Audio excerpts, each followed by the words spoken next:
Hello everybody and welcome to a brand new build video with me, Sherman. Today we are going to be taking a look at a new support build that I made called the Dragon Priest. Now, very similar to the Dragon or the Grim Healer, they work a lot in the same manners, except they work in different fashions. This is a high elf, and I chose this for a reason, and that's because the benefit the high elf gets towards damage. That's it.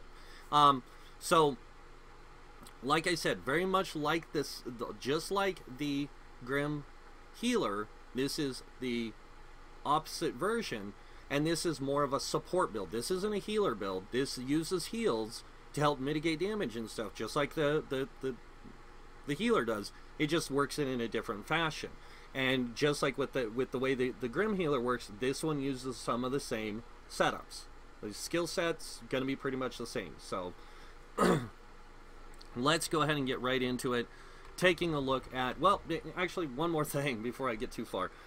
These are builds made for to help people get to in-game. It's to help you adjust into the in-game. They are not builds to help you be in-game competitive players. They are just to help you get there. Okay, if you want to become in-game competitive, the meta's over there. You can use a meta setup with this build. If you want to run Spell Power Cure with like Worm Cult, you can do that. But this is more of a support build, like I said, and you really have to play it that way. Otherwise, it just doesn't work. I've already tried other combinations of gear and everything else. It just doesn't work very well. So, right out the door, you guys are going to notice the stats are going to be a little different here. We have 60 into Magicka, 4 into health. Now, the reason we put 4 into health is because we're not using a gear set that gives us any health. We are using 3 tri-stat glyphs, though, in our gear to give us the extra benefit of health and Magicka. As you can see, 2008 recovery. The DK works really good with this in this range. This build works really good in that range of the just over 2,000. It would work better if I was using some more recovery glyphs, but I'm not playing a healer. I'm playing a support character. So as you notice, our resistances are still very similar to that of the other DK. We are wearing 7 light pieces. We are not wearing any medium or heavy, just 7 light. And so you really need to kind of combo this a little bit. Next up, you'll notice our weapon damage or spell damage is a little bit higher than our last one, and that's because this build has to have that greater weapon damage and a greater crit chance to make their heals more effective. So you need to make those heals more effective because you're not using a set that gives you extra healing capabilities. So building up your spell damage helps a lot more with those greater heals. It also increases your chance at DPS when you're playing in a trial situation. Because, see, the difference between a healer and a support is there's a lot of different things. Sometimes you can have a support character that's really on the offensive end, like the DK can be. Your Sword could be more offensive. But when it comes to, like, a Warden, you might not go more offensive, but you might go with a little bit more protective things, like supportive stuff to play with to give you more support to your group. And that's where a support player comes into play versus a true healer. Is they play more supportive than they do healer. So that's where this comes into play, and that's why this works the way it does. So going over the stats again, 36k Magicka. We are a high elf. We do get a lot more Magicka than a Argonian, but we have nothing else giving us a boost to Magicka because DKs don't have the ability to slot something that gives them greater Magicka. If they do, they lose the ability of being a good healer. They lose a lot of group utility that they need. So you don't want to give that up. 2008 recovery, 17k health, 11k stamina, and this really helps out, especially if you have to block things or you have to dodge roll. This just gives you a little bit more resource to do it with. On to the spell damage, like I said, 1809, and then 49% crit. Good stuff here. And then moving down here, you're going to notice we have the Antronach Stone. Just like the other one. We have major proficiency because we are running Carterize on 1 bar. We are using the spell power pots that give us increased spell damage and increased magic recovery and increased crit. We have to have those for these builds to work really good. Next up, we have Witch Mother's Potent Brew. This gives us the max health, max stamina, and the magic recovery. So you want those things in effect so you can get that greater recovery, but you also get that greater capability to maintain your resources at a better average. DKs use a lot of resources. Doesn't matter. Alright, so moving on to the next bar, or the next thing, which is our inventory. I'm going to go over the gear real quick, and like I said, it's very similar to the last setup. We are running 5 pieces of combat position, or should be. I probably didn't put them on. There we go. So now we are wearing 5 pieces of combat position. This is really important, guys, for this build to work. DKs don't get a lot of group heals. They don't get a lot of that stuff. So this allows them to help support the group with damage shields. And that's where a lot of their stuff comes from. You want to mitigate as much of the damage as you can through shields and healing. So that's where the DK plays its best support capabilities.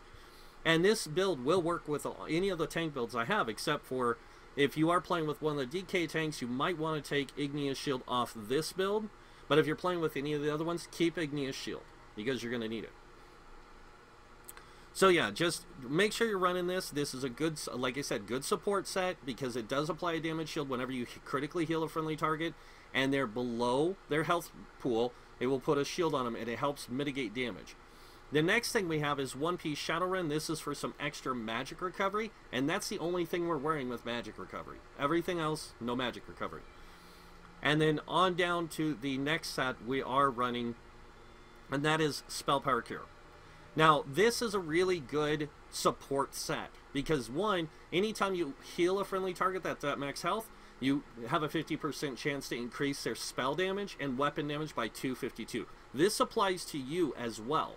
So this applies to not only the people you cast the overheal on, but it also applies to you, which makes your damage when you're not needed to be a healer full-time or offering as much heals. This allows your damage to be greater, and that's why we do run 2 damage glyphs and 1 spell cost reduction.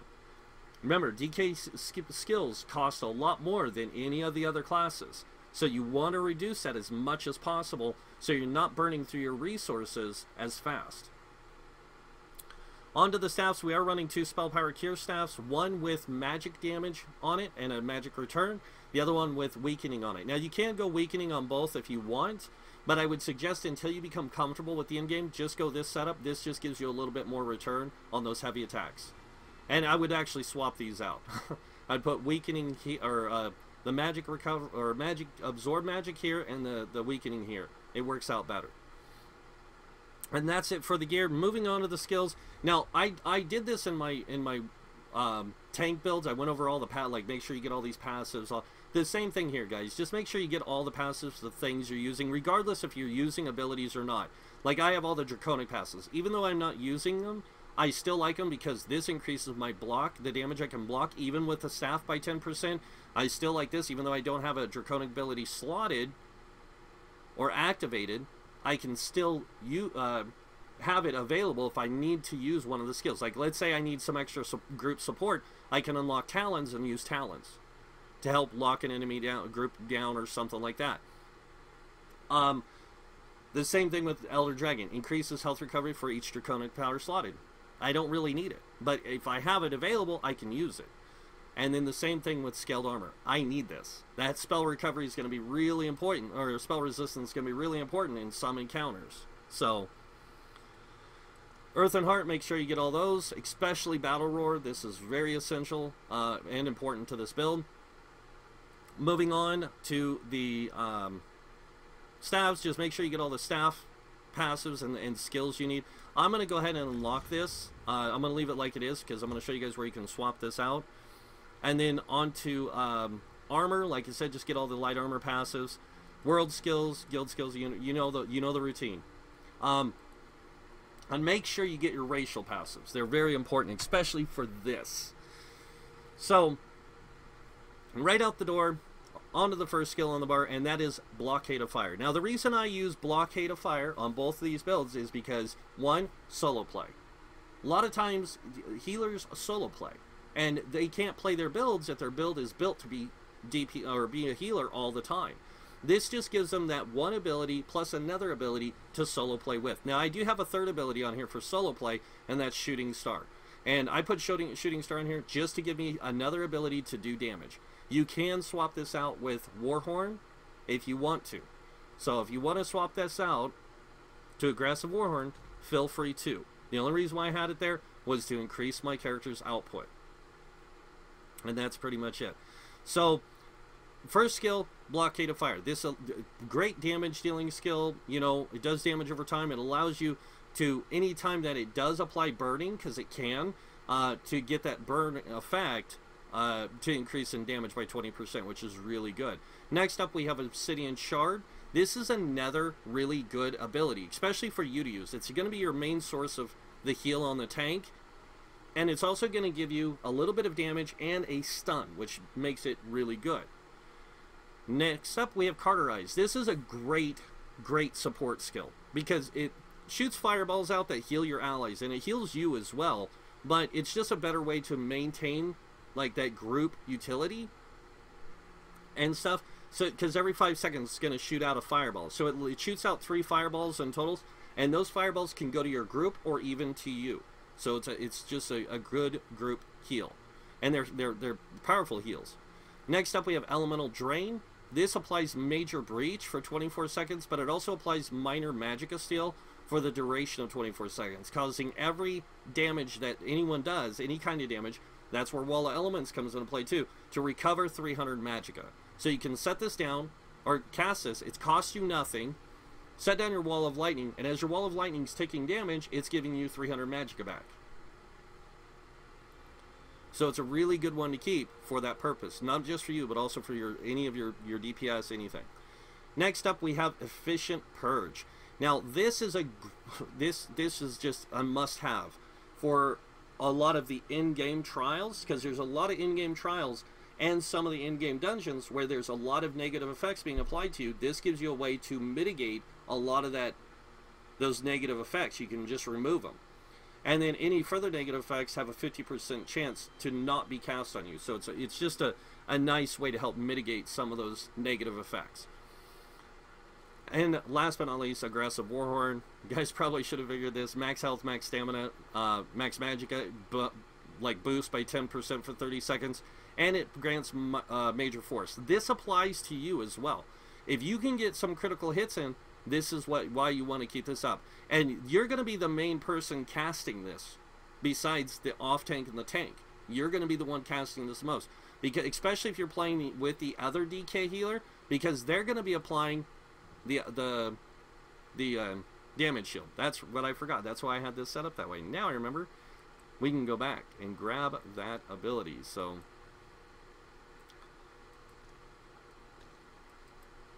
that's why we had that there. Alright, so you can have Aggressive Warhorn there if you want, or you can have it on the back bar where I have it. Next up, we have Mystic Orb. Now, a lot of people are going to say, Mystic Orb, isn't that the one that does damage? Yeah. Because you're not here to be a healer full time. You're here to support the group. And this is your support. Extra damage, and the ability to get Magicka back or Stamina back, depending on what the ally needs, and you can also, they can activate this synergy, and when they do, it explodes with magic damage. This is how you get your magic damage out, is through orbs, through your Wall of Fire, through your fist, your Obsidian Shard, you know, your heavy attacks. You're going to get more damage out of this build than you will out of the other healer that I offered. Out of the healer. This is a support build. You're just going to get more damage out of it, which helps in completing content. Next up is Healing Springs. This is a good heal. I'm not going to lie, it's a really good heal. But like I said, if you're with a DK, you don't need this. Like, you don't need Obsidian Shield or Igneous Shield. You can actually go in here, if you're with a DK tank, and you can grab Regeneration and put it on your bar, so that way you have another heal. And that's the only skills I would suggest swapping out, is that. Because it's just a much better thing. But when you're playing in a group that doesn't have Igneous Shield, just make sure you have it on your bar. Healing Spring is really good heal, and it gives you Magicka back for each target healed. So it gives you 338 Magicka back, which basically reduces the cost of the ability by that amount. So it saves you a lot of Magicka. Next up, we have Combat Prayer. Now, Combat Prayer on this build works because it applies Minor Berserk, Minor Resolve, and Minor Ward. So I can cast this and it lasts for 8 seconds. But you got to remember, where's my main heal? Right here. This is my main heal. I use the Fist, and that's another good heal, but this is my main heal. Now, another thing you can do, just so you guys know, if you want to swap out something, you can swap out Carterize with Igneous Weapon for group support to offer that weapon and spell damage if you're grouped, if nobody in your group has this. So it's another way to kind of boost like your tank's weapon damage and spell damage because they're not running that ability. Just pointing that out. But yeah, Combat Prayer is going to be like your main heal that you're going to be using a lot of, and this allows you to use it in every 8-second rotation, so you can keep that major Berserk up, and you can keep that Minor Resolve and Minor Ward. And even though your other healer might be using the other morph of this, you can still cast it, and they will still get the negative, the major Berserk. They won't get the Minor Ward, or you'll just replace their Minor Ward, Minor Resolve. And when your group splits up, you still both have those active effects of Minor Ward, Minor Resolve. It's just your group's going to be doing more DPS versus the other group. But if you want to run this on both healers, feel free to. You can. It's just preference of play to learn the end game. You want that cushion. You want those cushions. So, and that's just to help you learn the end game. Next up, we have Healing Ward instead of Ward Ally. This just is a damage shield you can apply to your allies, and it heals them. It can also be applied to you. So when the shield expires, it heals. When you apply it, it heals. So it's just a really good way to kind of help out with getting some heals to your allies instead of trying to hit them with a heal. You can just cast that, cast on somebody, and then you can keep that, Combat Prayer going, or you can keep this going. It's just an extra way to help, and it helps mitigate some damage from them. Next up, Igneous Shield. Now, like I said, this can be swapped out for regeneration. This one is a nice damage shield for you. It's a little tiny, like, speck of removing of damage of your allies, which kind of helps, but you're mainly using it for major mending. This is where most of your healing effect is going to come from. So for this build, you're going to be using this and then casting abilities to get those heals off better. Because you don't have any extra healing effect. That's why you have the greater weapon damage or spell damage, and you have the greater crit. Well, you have the same crit, but you know what I mean. And then, of course, last but not least, Aggressive Warhammer, which I already went over. So that's the thing. And the shooting stars here just to give you extra DPS if you need it. But like I said, if you need to split your group in a dungeon, all you have to do really is go down here to support, and then swap out this to here for Warhorn. Go back, put Warhorn here, put Barrier on the back bar. And you can even do that if you want to do that all the time. This is going to hit for 33,000 damage shield and a 22k ward. Now this shield is based off of Max Magicka. Its power is actually based off your Max Magicka, and the heal is based off your Max Magicka. So that's why this is so much bigger on this character than it is the other one. So, just saying. But this is, I know a lot of people are going to be like, yeah, but they're identical builds. They are, but they play differently. Because this one utilizes Spell Power Cure, and this one utilizes crits and high spell damage to heal with. Otherwise, it doesn't work. It really doesn't. It doesn't heal near as much as it should. And that's why you have to have that greater spell damage. That's why you got to have that high crit. Is so that way you get more consistency on your heals and their crits. The other one's using Sanctuary and Combat Physician, and you need that higher healing effect. That's where you're getting it from. You don't need the higher spell damage with the other healer. And this is where the support and healer come from. Now, can you play support just as a healer? No. Anyone can be a support character if you build him to be support. But when it comes to playing in a trial, you need one healer, one support. And this allows you to have both in a really effective way to where they both work kind of the same, but one does more than the other one does. So this one gives the group support through the damage shields, through the gear set, through its utility, all that kind of stuff. And like I said, if you wanted to, you can actually take, like Earth and Heart, and swap out carderize, because you're going to be using a power pot, you don't really need the extra heal. You could place this there instead. On the back bar, you don't need Igneous Shield. If your other healer's using it, you don't need this, so you can actually take something else. You could put Regeneration here to give you another heal. You have a lot of utility that you can swap in and out of on this build to give you greater options. So, but let's go ahead and see the build in action. Well, actually, we should do the champion points. Actually, the champion points are pretty much the same, but we'll go over them anyway. So, 37 into Ironclad, 37 into Thick Skin, 43 Hardy, 43 Elemental Defender. If you guys are wondering why I'm not like saying, oh, well, this does this, and I do it a lot. So, this just helps mitigate damage. This whole tree is about mitigating damage. That's it. 17 Expert Defender, this helps you mitigate light and heavy attack damage. Hardy Elemental Defender, pretty much any damage. And then Thick Skin, damage over time. Ironclad is direct damage. Bastion helps you void, or helps you boost your damage shield strength. So all those damage shields we have are boosted. Now another thing you can do with these 8 points, just so you guys can see, if you guys are wondering, you can do this instead and put it into your light armor focus. This is going to give you a little bit greater resistance in your mitigation. And it's all about mitigating damage anyways. So it might be better to do this than it is to put into the other thing. It's really up to you. And you can do this on either one of the healer or the support character. Moving on over here, we have 23 into Warlord. This gives us 10% break free cost. 21 into Sprinter. This gives us 13% into our sprint, or reducing our sprint cost. Moving on over here, we have 74 in Arcanist. This increases, and it should be 75. Why did I do this again? I'm trying to find out where I can take from, guys. And the only place I can is right here. So we're gonna just do this. We're gonna take 1 point out and put it in here. You need 75 here to make it work. So 75 in Arcanist. This gives you 14% magic recovery. Then we have 43 in the Tenacity. This increases your return of magicka from your heavy attacks by 10%. And then moving over here, we have 56 in the Tumbling. This reduces your dodge roll cost by 20%. You notice I didn't put into the Befoul on this one because there's no need to. The 23 into Shadow Ward in reduce block cost. On to the next trait, we put 43 into Bless. Now, if you guys notice, why am I putting 43 and not 75? I don't need the 4%. I just need 10% to heal. And that's my healing effect, is 10%. I'm not using an Adrenarch Stone to boost my healing. I'm not using anything else. This build is not meant to be a full-time healer. It's to offer group support.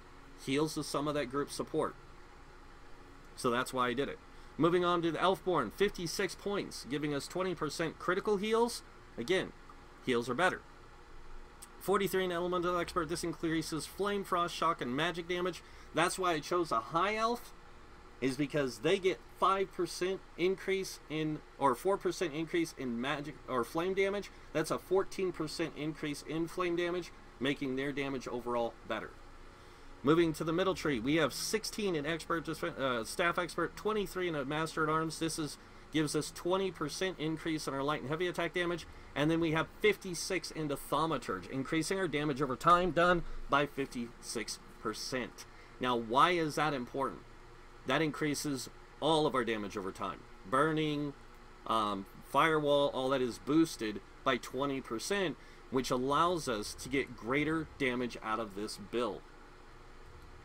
And that's why I have it set up this way. So, now, let's go ahead and see this build in action. So, with this one, I'm not going to show you guys like all the healing, per se, but I am going to show you the damage capabilities. Also, so, this guy's going to come up, he's going to start hitting on me. I'm going to let him hit on me a few times. I'm just going to keep this applied. Now, if you watch, when I hit him with that fist, I don't heal for a lot. But that's okay, because I do have that damage shield that helps mitigate damage. Now, if you watch, my attacks here are going to do a lot of damage, a lot more damage than my other healer, because of the amount of crit and all that kind of stuff I have. I should probably get my power pot going, which I didn't. We'll get my power pot going this time around, so applying, dropping the wall. And the reason why I have the power pot is for this purpose right here, so I can do that.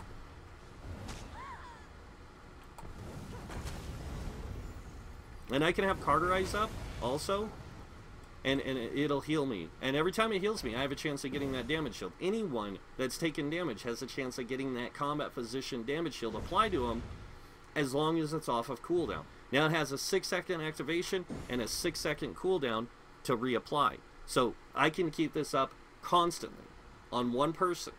So that's why this set works out really good for this build. Remember, not a lot of healing done, or major healing done, but I can get the heals out. This is more like playing a DPS with heals. It's kind of crazy, but it works out really good, and I really love this build. In fact, this is the healer I play on my DK. On my Magic DK, this is what I play. Or on my healer DK, this is the build I play. I have a high elf. I changed him out from being a Imperial. I changed him to a high elf, and I made this build. And I love this build. It works out super great. Even in live, I played in dungeons, and it works out really good. I never get any complaints about my heals. In fact, I get complimented on how quick the dungeon went, because they didn't expect a DK to be that good of a healer. But I do run as kind of different than most people. Most people probably swap this for this, but that's fine. I like this back here. I don't mind that I don't have gold jewelry. Once I can get gold jewelry here, though, it'll work out even better. And just so you guys can see, with the power pot going, our magic recovery is 2,333. On the Argonian, it's 2,400 and something. So you actually get more recovery on the Argonian build than you do on this build. Now this build has a kind of a low thing there. I don't know why all of a sudden it dropped, but that's okay. I mean, you can just adjust, guys. You can adjust a few points here and take out of here. Put this up 6 points. You'll still be at 17k. And the reason you want Warhorn on this build is basically this. Look at this. Now you're at 37,000, 18,000 health. 20k magic recovery, and all your abilities are going to be just that much better, just a little bit more, a little bit better in damage and everything, and healing and all that kind of stuff. So definitely this works out in the end for the greater good, I should say.